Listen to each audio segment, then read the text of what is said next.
This video is for a class assignment and is not a real counseling session. Good afternoon. Hi. I'm so glad both of you could come in today. I believe it's April and Demetria, correct? Right. Great. Again, thank you for coming in today. April, I remember talking with you on the phone just a little bit about the situation you're dealing with your sister. You're not really talking or interacting with each other. So, kind of give me a little background, like what's happening, what's going on. Uh, well, basically, my father fell on some health issues a couple years ago, and he was um, sent to a nursing home to rehab. And we found out there were some issues, I guess, with the nursing home not properly taking care of him. And so it was my suggestion that he be moved to another facility after, they released him from the rehab program because, he still needed to be in a nursing home, I felt. And my sister decided that it was better for him to be out of the nursing home. And so she moved him out of the nursing home, and he doesn't have a place to stay, so she moved him in with her.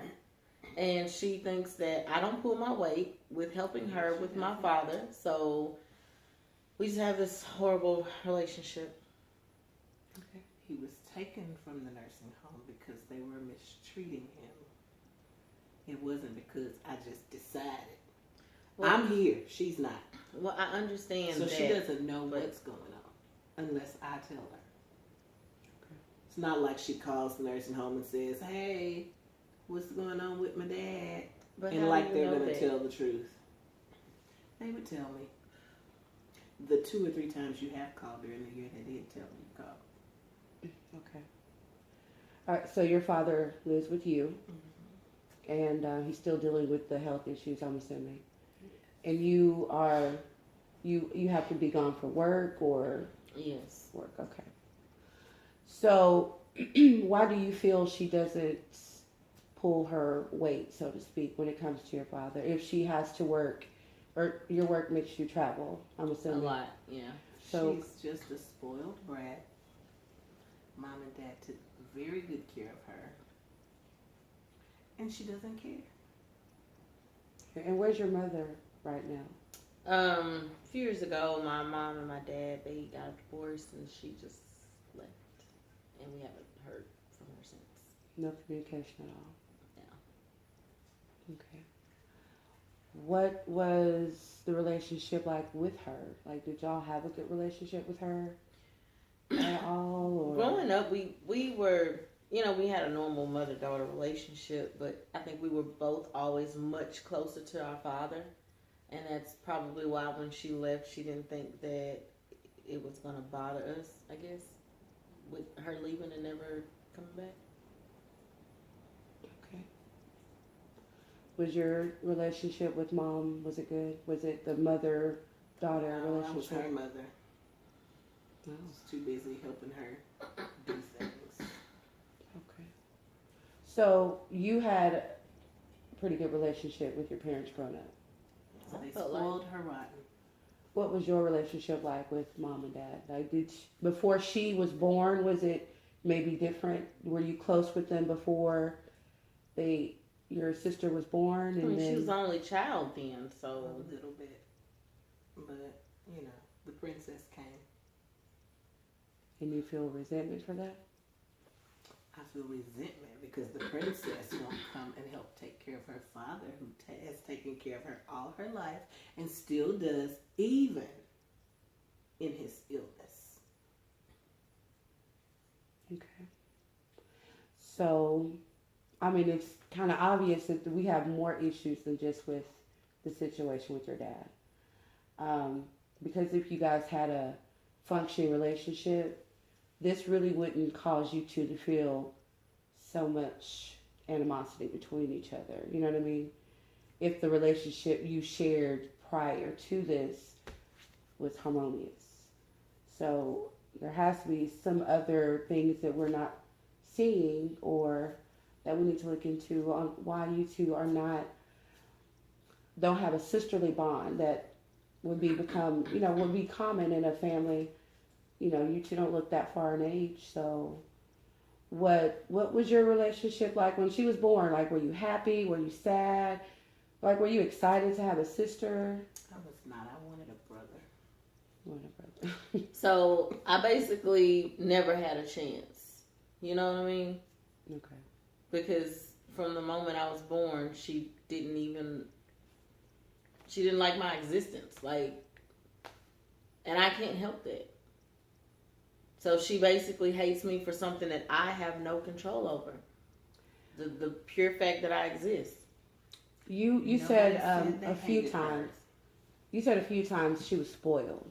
She was. Why would you say she was spoiled? Oh, they catered to her every whimper, all the time, at every age. Okay.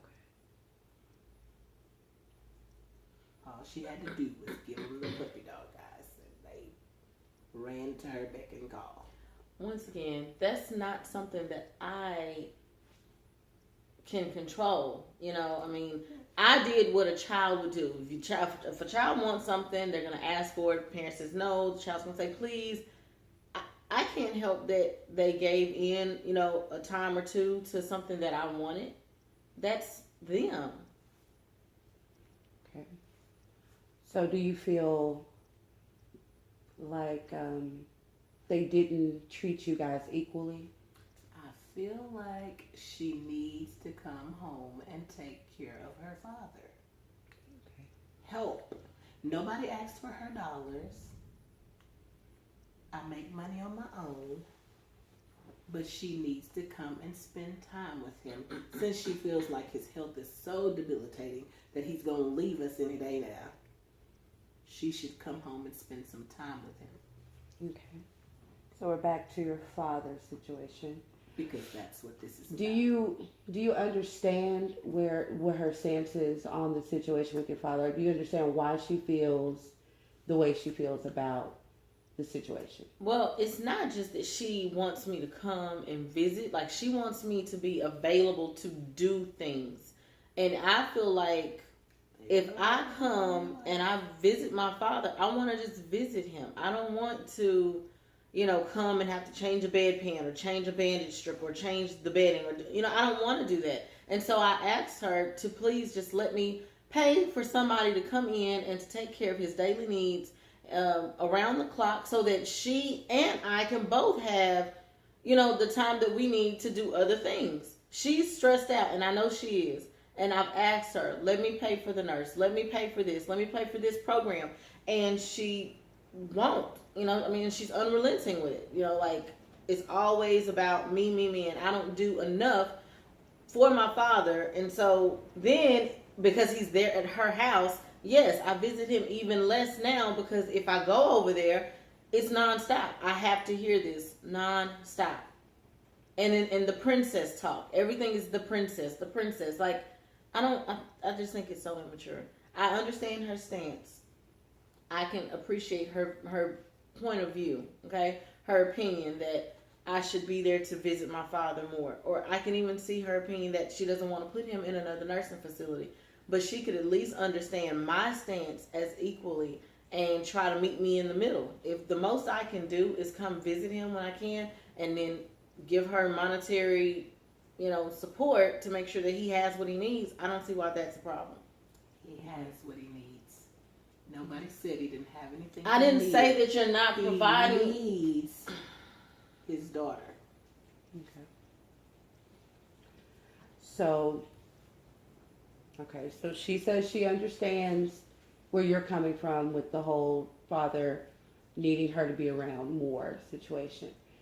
Do you understand at all her position on why she feels it would be easier for both of you if somebody comes in to help, taking pressure off of you? Because it's understandable, you have your father in the home, you're responsible for his care, but you also have to work, I'm assuming. I do work. As well. So do you understand her position? And maybe she's saying we can get some help to come in and we can still see him, visit with him, but already comes. He wants time with her. okay. But she doesn't have time because she's got to fly around the world. And that's for work. Yes. And before, the issue was that she felt like I didn't pull my weight enough. And now it's that I don't visit enough. But if, like I said, if I come over there, I have to hear this nonstop. You know, I have to have all the side comments and, you know, the sneers and the ugly looks. I don't want to deal with that. And I can't be disrespectful because it is her house. Okay. And I have talked to my father and I've asked him, you know, other options, other things he wants to do. He likes it there. I'm not going to be forceful and tell her, oh, we're absolutely moving him out, you know, but I can't be there to visit him as much as she's saying I should be because she doesn't make it a very welcoming atmosphere for me. Now it's not welcoming.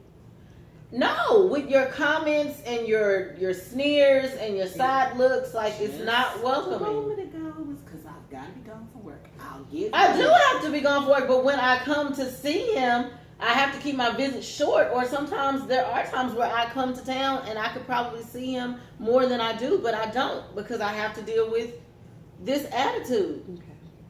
Well, I mean, certainly we can see there's communication issues with you guys. A lot of emotion that is tied into this situation. And I know for sure it's stemming from some previous issues beyond what's happening with your dad right now. You're very defensive, it seems, against what you say are the comments, the looks, the attitude that you get when you are around.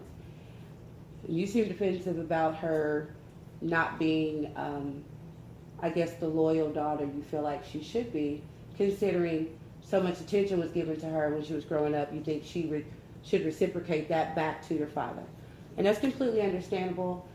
Do you think that maybe you taking on the responsibility of taking care of your dad, that you're kind of trying to maybe seek his approval in some way, so maybe he will look at you as he looked at her? Nope. Growing he up. still just talks all about her. She's never there. Have you tried to talk to your dad about how you feel? No, Why not? because he loves her But- so much. But do you think it would be useful to say to him finally, because this seems like you've been carrying this a long time, the attention that she was given that you weren't. There's just a lot of resentment there that it seems like at some point you would maybe talk to him and say, this is how I felt all these years. Like, you know, maybe when we're together, you just focus on me. And we do things like a father-daughter should do, as opposed to talking about her all the time. Because maybe he doesn't know that talking about her or bringing her up is affecting you in that way. He talks about her because he misses her. Okay. But let's focus on you and him. Because that's the relationship where I feel like we need work. And I think that would help you feel better about the situation just in general. Maybe talking to him to, you know, let him know how you feel about, you know, his focus on her. Because it seems like a lot of his focus is on her. And he does miss her, and it's understandable. You're both his daughters. You see him all the time. She doesn't. But maybe you should just let him know how that's affecting you. Because in a sense, it's like, I'm here, I'm taking care of you, but all you do is talk about her. And that feeling that you have is affecting your relationship with your sister during a time when both of you should be supporting each other. You know, that's what a family does. They care for each other, they support each other, they look to each other for encouragement, motivation. And, you know, that is putting a strain on you guys' relationship, but it's also putting a strain on your individual relationships with your father. Especially with your mother leaving and you have no contact